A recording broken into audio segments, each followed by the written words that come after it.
Honestly, I really don't know all that much. I haven't. It hasn't been that. It hasn't been explicitly a part of my life yet. I'm still a dependent, so I haven't really looked into that.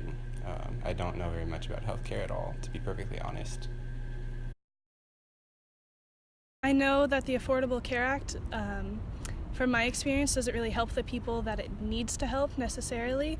I do think that it's a very valuable thing for our society to have because there is a very large population of people without health insurance, but it's not as effective as it could be, and it doesn't apply to all the people that I think it needs to.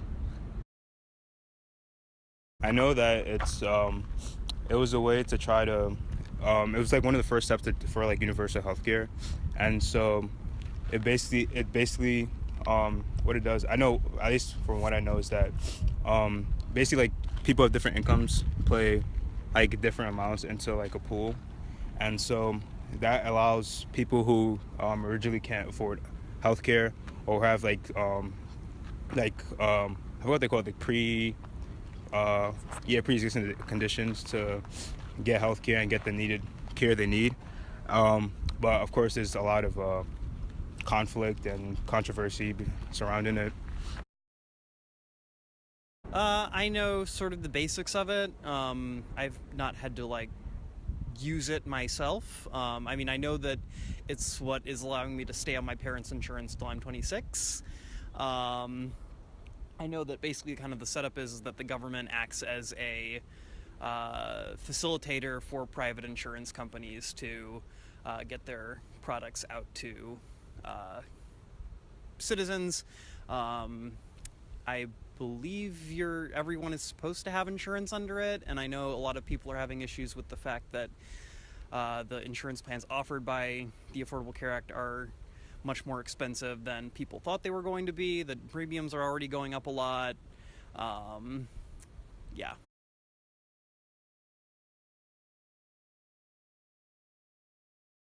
Really don't. Do you know in any way that it would affect you at all compared to the Affordable Care Act? I really don't.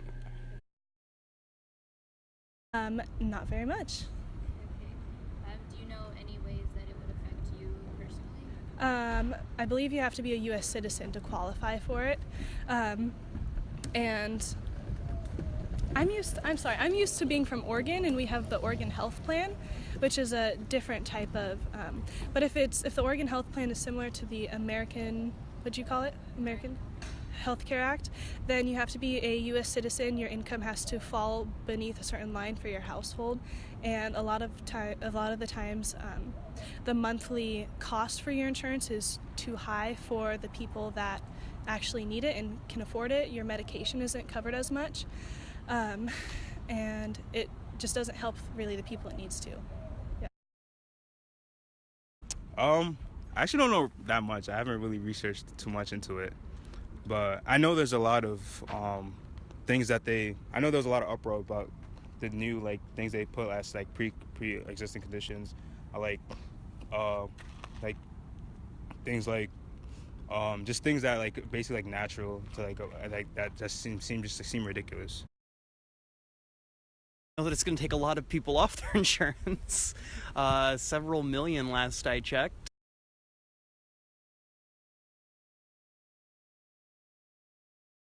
I do. Okay, and is that through your parents or on your own? Yes, that's through my parents. I'll be under my parents until 26, I think. Yes, I do. Okay, is that on your own or as a part of your parents' plan? It is a part of my parents' plan. It is through the state of Oregon, which means that it's very cheap and it covers you really well. So I'm very lucky to have that.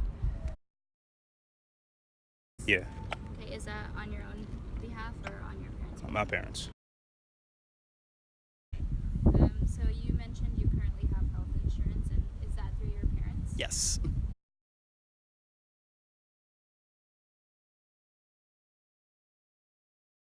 To have health insurance, I think, is a bit of a security blanket. For me, it doesn't feel that important as a college student, but I know it is. I mean, you never know what's going to happen, and especially given that I am paying money to attend college. That's where a lot of my extra financial resources are going. So anything that would help save that and save my family any additional money is always welcome. For me, health insurance, definitely, mine isn't as expensive as other people's is, and I know it's a very large expense, but it's just an extra safety net. So I know that if something happens to me, I break a leg or I need to have some surgery done, then I know that I'm not going to go into debt. I know I can keep paying for things like college without having to pay for my medical bills, and I have like a $5 copay instead of paying like $300 or something. So it's definitely like peace of mind, and it helps make you feel more secure in yourself. It's definitely great because you never know what can happen. Any injuries are very unpredictable, and so just having health insurance and just know that if I need surgery or something, I won't have to pay like an exorbitant amount, or my parents will have to pay like an exorbitant amount. Well, I'm a socialist, and so I think it's a lot more than just having insurance. I think that we need to be working on a universal health system where people can get the treatment they need, and where that treatment is not being, like, whether or not that treatment is worth it is not being decided by politicians or by business people on hospital boards, but by doctors themselves who know whether or not a patient needs care, and making sure that those patients get the care that they need regardless of whether or not they're well off or whether or not they can afford one of these private insurance plans. Excuse me, Mr. Sammy, what do you know about health insurance?